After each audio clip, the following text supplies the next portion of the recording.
تو تقوی کی زندگی، سبحان اللہ، اس سے بھی نفع ہوتا ہے،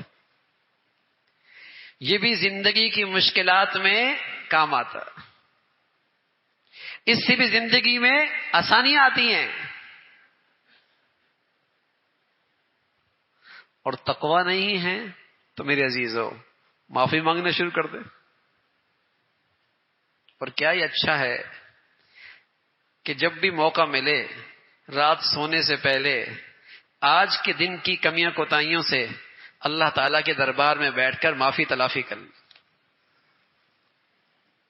اور اگر یہ میں روزانہ کر لوں، ایسا رات سونے سے پہلے معافی تلافی ہو جائے، روزانہ معافی مانگ لوں 5-10 منٹ، کیا ہوگا؟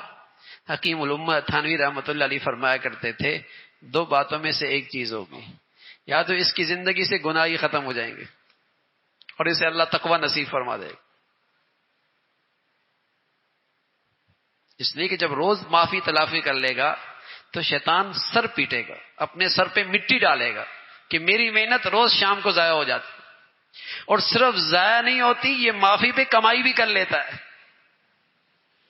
وہ سر پہ مٹی ڈالے گا. تو فرمایا اگر روزانہ ایسا کر لے گا تو تقوی کی دولت مل جائے گی. اور اگر پورے طور پہ تقوی نہ بھی ملا تو ایک دن کے گناہ ہوں گے نا، اگر شام سے پہلے موت آ گئی تو. اس لیے کل رات کو تو معافی تلافی کر لی تھی، رات آنے سے پہلے مر گیا، ایک دن کے گناہ ہوں گے اللہ ویسے ہی معاف فرما دیں گے. بھائی اس سے آسان بزرگی نہیں ہو سکتی. سچ بتاؤں، اس سے آسان ولایت کا راستہ نہیں ہو سکتا، اللہ کا ولی بننے کا اس سے آسان راستہ نہیں ہو سکتا. الا ان اولیاء اللہ، کون ہے اللہ کے ولی؟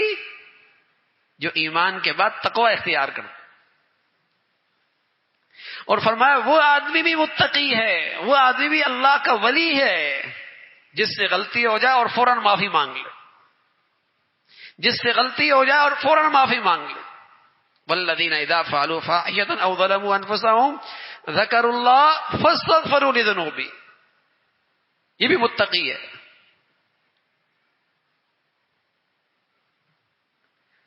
تو یہ اتنا قیمتی عمل ہے کہ اللہ کریم کہہ رہے جس شخص کو یہ دولت مل گئی، تقوی کی دولت مل گئی، معافی کی دولت مل گئی، اس کی دنیاوی زندگی کے اندر بھی آسانیاں شروع ہو جائیں گی، بند راستے کھل جائیں گے، بندشیں ختم ہو جائیں گی، رکاوٹیں ختم ہو جائیں گی، زندگی آسان ہو جائے گی.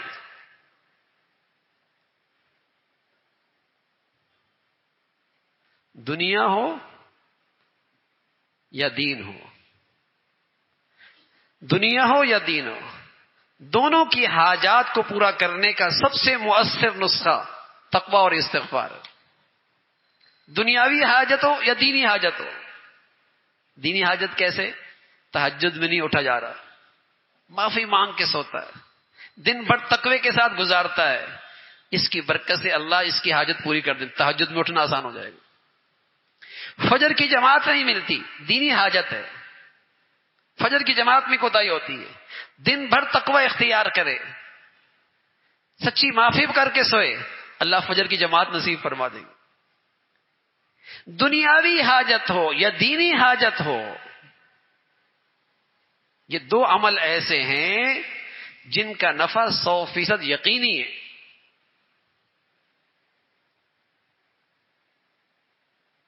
سو فیصد یقینی. کوئی دنیاوی مشکل ہے یا کسی عمل پہ آنا مشکل ہو رہا ہے، کسی نیکی پہ آنا مشکل ہو رہا ہے، تو اپنے اختیار سے گناہ نہ کرے اور سچی معافی مانگ لے، توفیق مل جائے گی، توفیق مل جائے گی. اور دنیاوی کوئی مشکلات ہیں، کوئی دنیاوی پریشانی ہے، کوئی دنیاوی تکلیف ہے، دل بے چین ہے، دل بے سکون ہے، آپ یقین جانیے تقوی کی کوشش کیجیے، کوتاہیوں پر سچی معافی کیجیے، آپ کا دل ایسا خوش ہوگا، آپ کے دل میں ایسی فرحت ہوگی بس جس کی لذت ہی محسوس کی جا سکتی ہے، بتائی نہیں جا سکتی. اس لیے کہ اللہ کہتے ہیں تطمئن القلوب، تطمئن القلوب.